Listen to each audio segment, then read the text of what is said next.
ओम नमो भगवते वासुदेवाय। श्री सत्यनारायण भगवान की जय। प्रिय श्रोताओं, आज कार्तिक पूर्णिमा के शुभ अवसर पर सुनिए श्री सत्यनारायण भगवान की संपूर्ण कथा। एक बार नैमिषारण्य क्षेत्र में एकत्रित शौनक आदि ऋषियों ने श्री सूत जी महाराज से पूछा, हे महामुने, किस व्रत या तप से अभीष्ट फल की प्राप्ति होती है?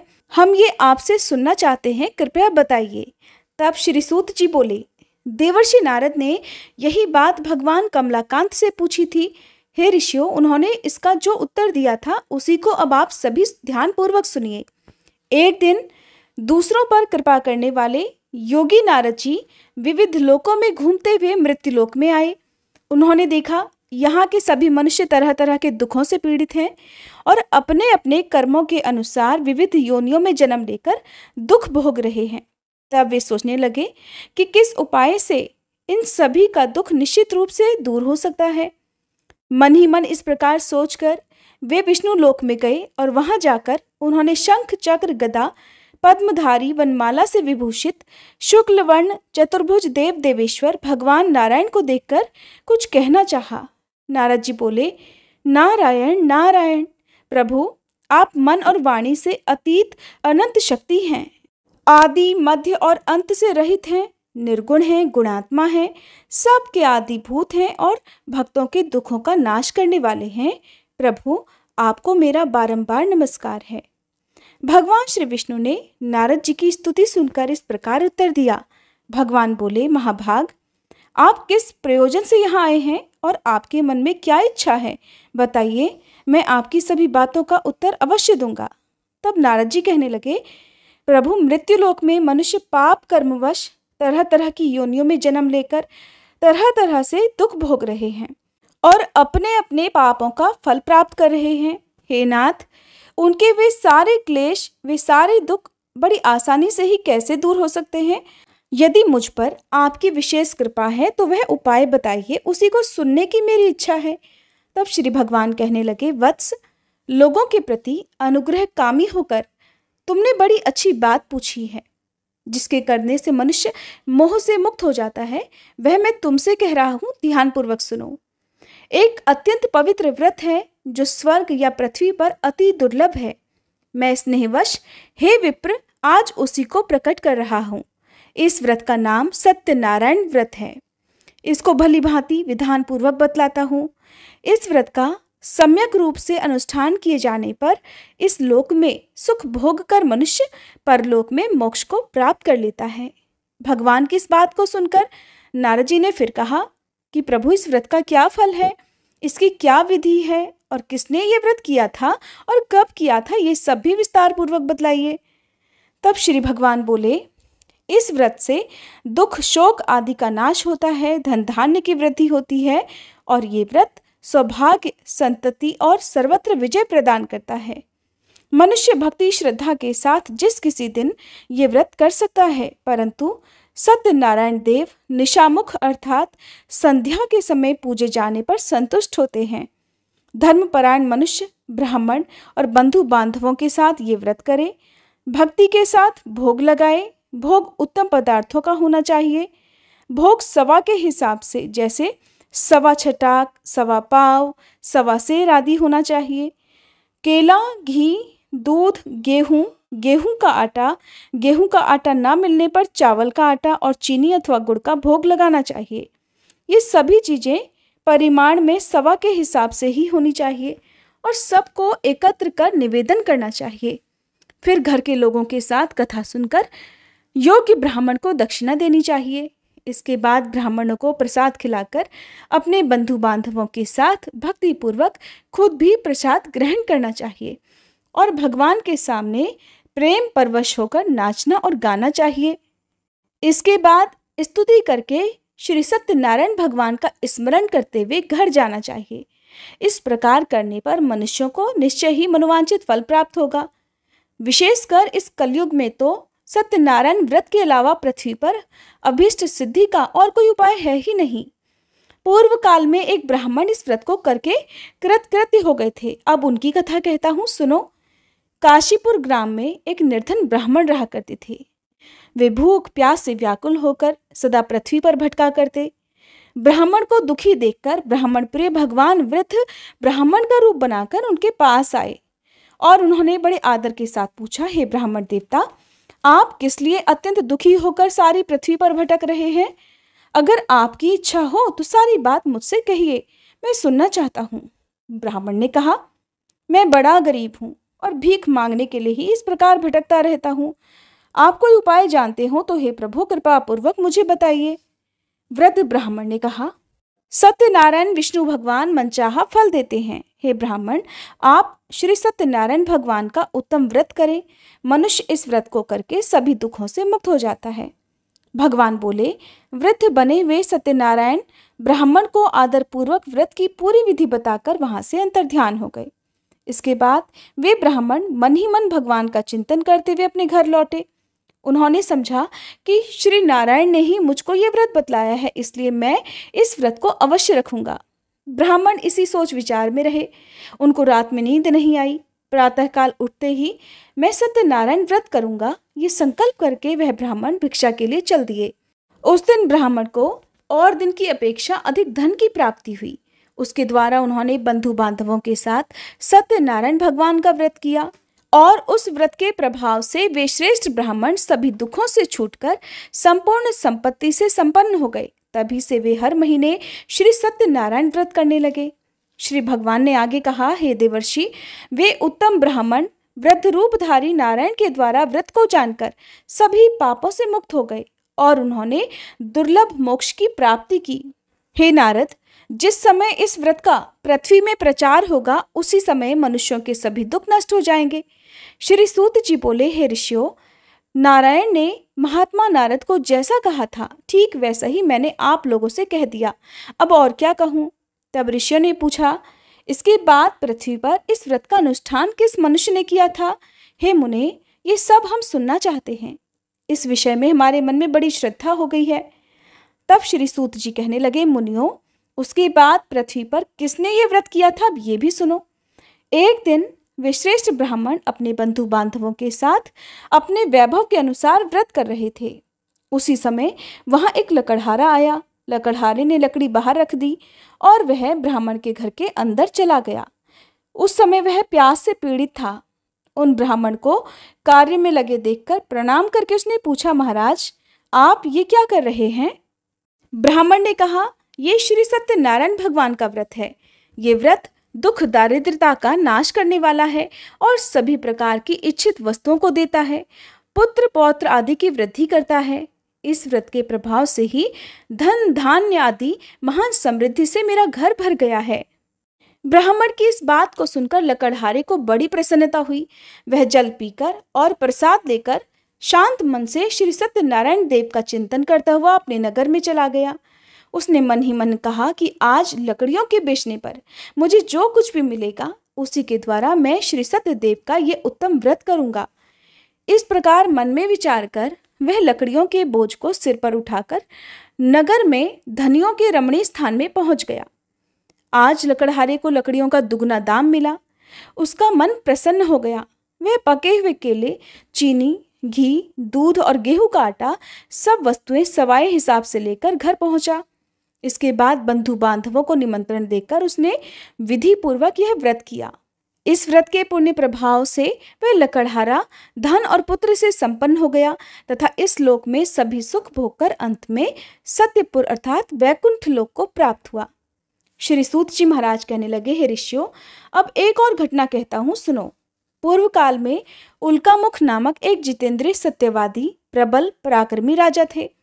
वे बुद्धिमान राजा प्रतिदिन भगवान के मंदिर में जाते और धन देकर ब्राह्मणों को संतुष्ट करते। उनकी पत्नी का नाम था भद्रशीला। वह सरोजवदना, प्रमुग्धा और पतिपरायणा सती थी। राजा रानी के साथ समुद्र के तट पर जाकर श्री सत्यनारायण का व्रत किया करते थे। एक दिन जब राजा व्रत कर रहे थे कि एक साधु नामक वणिक वहां पर आया। वह व्यापार के लिए नाना प्रकार के रत्न आदि पदार्थों को अपनी नौका में भरकर लाया था। वणिक समुद्र के किनारे नाव को खड़ी करके तट के ऊपर आया और व्रत करते हुए राजा को देखकर उसने विनम्रता पूर्वक पूछा। साधु ने कहा, राजन, भक्ति युक्त मन से आप ये क्या अनुष्ठान कर रहे हैं?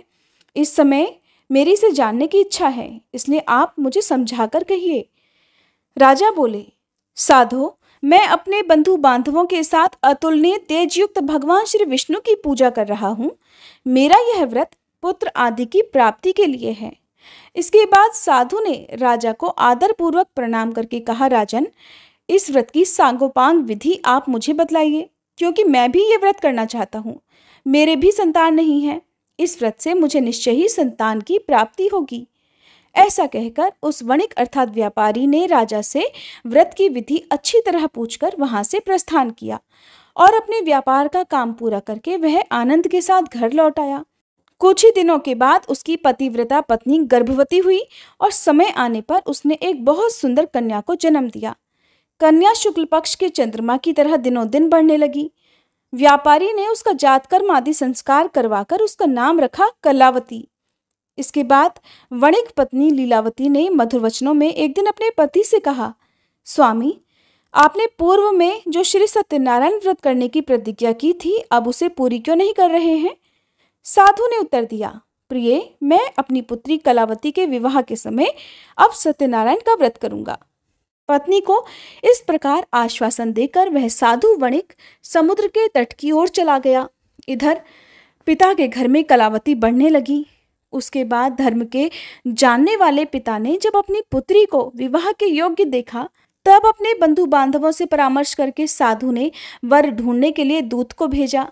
दूत साधु का आदेश पाकर कांचन नगर को गया और वहां कलावती के योग्य एक उत्तम वर की खोज करके वहां से उस वणिक पुत्र को अपने साथ लेकर वापस लौट आया। साधु वणिक उस सुंदर और सद्गुणी वणिक कुमार को देखकर बहुत प्रसन्न हुआ और अपने जाति बंधुओं के साथ मिलकर बड़ी प्रसन्नता से यथाविधि अपनी कन्या उसको अर्पित कर दी, अर्थात उसके साथ उसका विवाह करा दिया। दुर्भाग्यवश कलावती के विवाह के समय भी वणिक उस उत्तम व्रत की बात भूल गया। इससे श्री सत्यनारायण भगवान उस पर रुष्ट हो गए।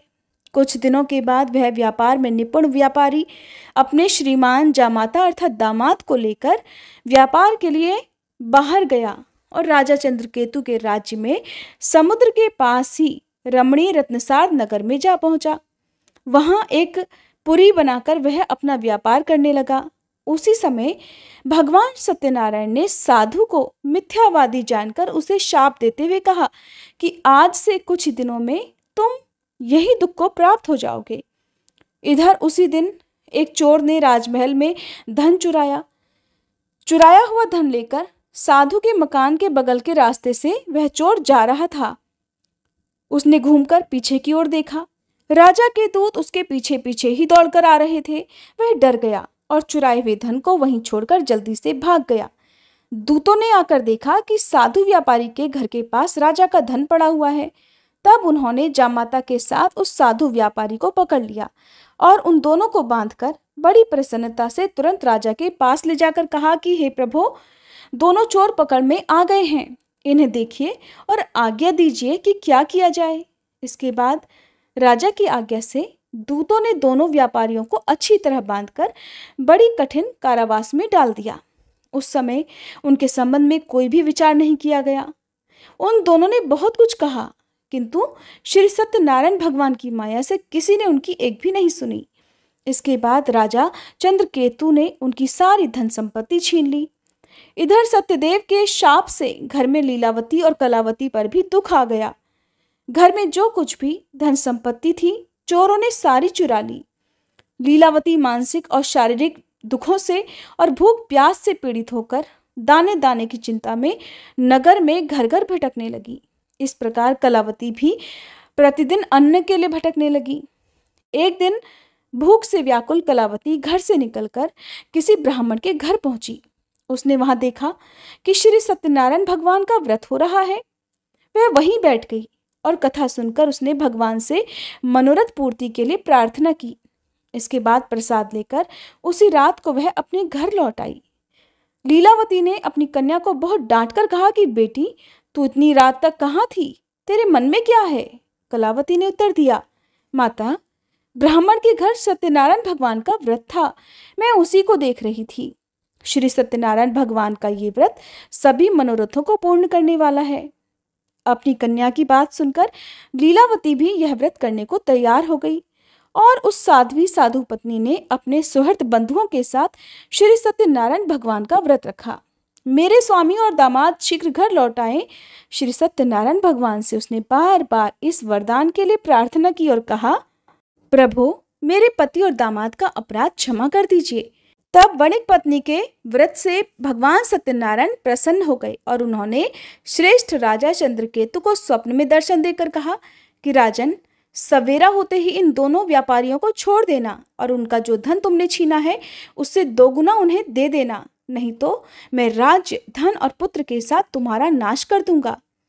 राजा को स्वप्न में इतना कहकर प्रभु अंतर्ध्यान हो गए।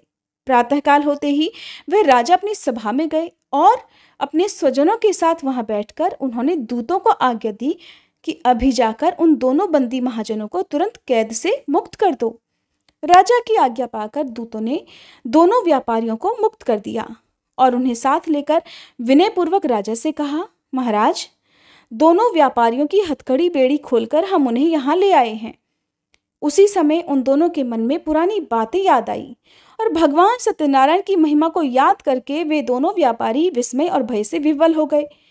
उन्होंने राजा चंद्रकेतु को प्रणाम किया।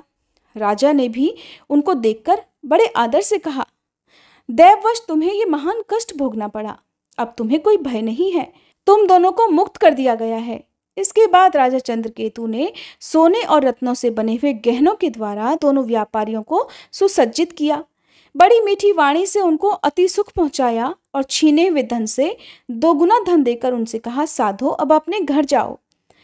साधु ने राजा को प्रणाम करके कहा, हे राजन, आपकी कृपा से ही मैं घर जाने में समर्थ हो सका हूँ। उस समय साधु ने मंगलाचार करते हुए यात्रा प्रारंभ की, ब्राह्मणों को धन का दान किया और अपने नगर की ओर दोनों चल पड़े। कुछ ही दूर आगे बढ़ने पर भगवान सत्यनारायण ने दंडी के वेश में आकर उनसे पूछा, बताओ तो तुम्हारी नाव में क्या है। तब महाराज ने बड़े गर्व से साधु की अवहेलना करके उसकी हंसी उड़ाते हुए कहा, दंडी, क्यों पूछ रहे हो? तुम्हें रुपए चाहिए क्या? मेरी नाव में तो लता और पत्ते भरे हुए हैं। दंडी के वेश में आए हुए श्री सत्यनारायण भगवान साधु के इन निष्ठुर वचनों को सुनकर कहने लगे, तुम्हारे वचन सत्य हों। और ऐसा कहकर वे तुरंत वहां से चल दिए।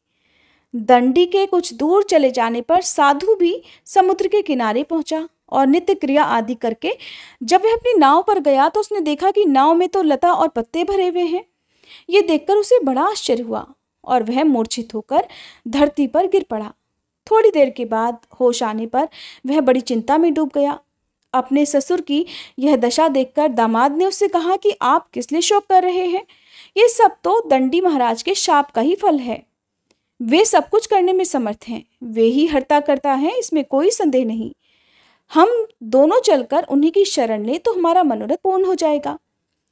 दामाद की यह बात सुनकर साधु व्यापारी दौड़कर दंडी के पास पहुंचा और उनके दर्शन करके भक्तिपूर्वक नमस्कार करके उनसे बोला, महाराज, मैं बड़ा दुरात्मा हूँ। आपकी माया से मुग्ध होकर मैंने जो कुछ कह दिया है उसके लिए मुझे क्षमा कर दीजिए। मैंने आपके सामने दुष्ट वचनों का प्रयोग किया है। हे प्रभु, इसके लिए मुझे क्षमा कर दीजिए। क्षमा ही साधुओं का धन है। साधु तो दूसरे का उपकार करने में ही लगे रहते हैं। ऐसा कहकर शोक विवल होकर वह व्यापारी बार बार दंडी महाराज को प्रणाम करने लगा और रोने लगा। साधु व्यापारी को इस प्रकार विलाप करते देखकर दंडी महाराज ने कहा, रो मत, मेरी बात सुनो। तुम मेरा अपमान करके मेरी पूजा से विमुख हो गए थे, उसी के फलस्वरूप बार बार दुख को प्राप्त हो रहे हो। भगवान के इस प्रकार के वचनों को सुनकर साधु व्यापारी ने भगवान की स्तुति की। वह प्रणाम करके बोला, हे प्रभु, ब्रह्मादि स्वर्गवासी देवता आपकी माया से मोहित होकर आपके आश्चर्यमय रूप और गुणों को नहीं जान पाते। मैं भी आपकी माया से मोहित हूँ, इसलिए मैं भला आपको कैसे जान सकूंगा। आप प्रसन्न हो जाइए। प्रभु, मैं अपने वैभव, अपनी सामर्थ्य के अनुसार आपकी पूजा अब अवश्य करूंगा। मैं आपकी शरण में हूँ, मुझे पुत्र और धन दीजिए, मेरी रक्षा कीजिए। साधु व्यापारी के इस प्रकार भक्तियुक्त वचनों को सुनकर भगवान जनार्दन संतुष्ट हो गए और साधु को मनचाहा वरदान देकर वहीं अंतर्ध्यान हो गए। इसके बाद साधु ने नाव पर चढ़कर देखा तो नाव रत्न आदि से भरी हुई थी। सत्यनारायण भगवान की कृपा से मुझे मनोवांछित फल मिल गया। ऐसा कहकर साधु ने अपने मित्रों के साथ विधिवत सत्यनारायण भगवान की पूजा की और बड़े हर्ष के साथ यात्रा आरंभ की। बड़ी तेजी से नाव चलाकर वे दोनों अपने देश में जा पहुंचे। साधु ने अपने दामाद से कहा, वत्स, वो देखो, मेरी नगरी दिखाई दे रही है। इसके बाद साधु ने अपने धन के रखवाले दूत को नगर में भेजा। दूत ने साधु की पत्नी लीलावती के पास जाकर हाथ जोड़कर प्रणाम करते हुए कहा, आपके पतिदेव तरह तरह के रत्न धन के साथ अपने दामाद और सुहृद मित्रों से घिरे हुए आ रहे हैं। साध्वी वणिक पत्नी दूत के मुख से अपने पति और दामाद के आने का समाचार सुनकर बड़ी प्रसन्न हुई और सत्यनारायण भगवान की पूजा करके उसने अपनी पुत्री से कहा, पुत्री, मैं अपने पति और दामाद के स्वागत के लिए जाऊंगी, तुम भी तुरंत मेरे साथ चलो। माता की बात सुनकर कलावती ने श्री सत्यनारायण भगवान का व्रत किया, किंतु प्रसाद ग्रहण किए बिना ही वह पति के सामने चल पड़ी। इससे सत्यनारायण भगवान रुष्ट हो गए। धन, रत्न और दामाद को लेकर नौका जल में अदृश्य हो गई। कलावती ने जब वहां अपने पति को नहीं देखा, तब वह शोक से अत्यंत व्याकुल होकर रोती हुई धरती पर गिर पड़ी। वह अपने पति और नाव के न दिखने से अत्यंत शोकातुर थी। पुत्री की इस दशा को देखकर साधु व्यापारी बहुत डर गया। उसने सोचा कि ये बड़ा आश्चर्य हो गया। नाव खेने वाले भी बड़ी चिंता करने लगे। ये सब देखकर पतिव्रता लीलावती अत्यंत दुख से विवल होकर विलाप करती हुई अपने पति से कहने लगी, स्वामी, मैंने अभी अभी अपने दामाद को देखा था। क्षण मात्र में ही नौका के साथ दामाद भी अदृश्य हो गए। अब वे कहीं भी नहीं दिख रहे। पता नहीं किस देवता ने उन्हें इस प्रकार हरण कर लिया। आप क्या भगवान सत्यनारायण के प्रभाव को नहीं जानते? लीलावती इस प्रकार कहकर विलाप करने लगी। उसी के साथ सारे बंधु बांधव भी रोने लगे। लीलावती अपनी पुत्री को गोद में लेकर रोने विलाप करने लगी। पुत्री कलावती ने स्वामी को डूबा हुआ जानकर बड़े दुखी हृदय से पति की पादुका को लेकर सती होने का निश्चय किया। धर्म को जानने वाला साधु व्यापारी अपनी पुत्री की इस स्थिति को देखकर अपनी पत्नी के साथ शोक से व्याकुल हो गया और उसने मन ही मन सोचा, निश्चय ही सत्यनारायण भगवान की माया के द्वारा ही मेरे दामाद भी हरे गए हैं। मैं अपने वैभव के अनुसार सत्यनारायण भगवान की पूजा करूंगा। साधु ने वह सब लोगों को बुलाकर ये बात कही और अपनी इच्छा प्रकट करते हुए धरती पर दंड की तरह गिरकर वह बार बार सत्यनारायण भगवान को प्रणाम करने लगा। इससे सत्यनारायण भगवान प्रसन्न हो गए। उन्होंने आकाश से ही साधु के प्रति कहा, साधो, तुम्हारी कन्या मेरे भोग का अपमान करके पति को देखने के लिए आ गई थी। इसी कारण उसका पति अदृश्य हो गया है। अब वह घर जाए, प्रसाद ग्रहण करके लौटकर आए, तब अवश्य ही उसे स्वामी का सुख प्राप्त होगा, इसमें कोई संदेह नहीं। वणिक पुत्री कलावती ने आकाश से यह प्राण दान करने वाली आकाशवाणी सुनी और सुनकर तुरंत ही वह अपने घर चली गई। वहां जाकर उसने प्रसाद ग्रहण किया। इसके बाद जब वह लौट कर आई, तब उसने अपने पति को, नाव और समस्त बंधुओं को देखा और अत्यंत सुखी हुई। उसने अपने पिता से कहा, पिताजी, आइए हम लोग घर चलते हैं, अब देर क्यों कर रहे हैं? पुत्री की इस बात को सुनकर वह व्यापारी प्रसन्न हो गया और विधि विधान के साथ भगवान सत्यनारायण की पूजा करके धन, रत्न और बंधुओं को साथ लेकर वह अपने घर पहुंचा। इसके बाद हर संक्रांति और पूर्णिमा को वह यथाविधि सत्यनारायण भगवान की पूजा करता हुआ इस लोक में सुखी होकर अंत में सत्यपुर को प्राप्त हो गया। श्री सूत जी बोले, हे श्रेष्ठ मुनियों, एक उपाख्यान और सुनिए। पूर्व काल में वंशध्वज नामक एक प्रजापालन में तत्पर राजा थे। उन्होंने सत्यनारायण भगवान के प्रसाद का परित्याग किया था, इसलिए वे दुख को प्राप्त हुए। एक दिन राजा ने वन में जाकर तरह तरह के हिरणों का शिकार किया। फिर जब विश्राम के लिए वे बरगद के वृक्ष के नीचे आए, तब उन्होंने देखा कि ग्वाले लोग बड़े संतुष्ट मन से मित्रों को साथ लेकर भक्तिपूर्वक श्री सत्यनारायण भगवान की पूजा कर रहे हैं। तब राजा ने सत्यनारायण भगवान की पूजा होती देखी, किंतु घमंड के कारण ना तो वे वहां गए और ना ही प्रणाम किया। ग्वाले राजा के पास प्रसाद रखकर आ गए और पूजा की जगह आकर प्रसाद लेकर अपने अपने घरों को चले गए। राजा ने प्रसाद नहीं लिया, इसलिए वे बड़े दुख में पड़ गए। उनके 100 पुत्र मर गए, धन धान्य आदि सभी संपत्ति नष्ट हो गई। तब उन्होंने सोचा कि अवश्य ही सत्यदेव ने मेरा सब कुछ नष्ट कर दिया है, इसलिए जिस स्थान पर ग्वाले पूजा कर रहे थे, अब मैं वहां जाऊंगा। राजा ने मन ही मन ऐसा निश्चय किया और ग्वालों के पास जाकर उनके साथ भक्ति श्रद्धा पूर्वक यथाविधि सत्यनारायण भगवान की पूजा की। तब भगवान की कृपा से वे धन पुत्र आदि से फिर से संपन्न हो गए और इस लोक में सभी सुख भोगकर अंत में श्री वैकुंठ लोक को गए। श्री सत्यनारायण व्रत कथा समाप्त। सभी प्रेम से बोलिए सत्यनारायण भगवान की जय।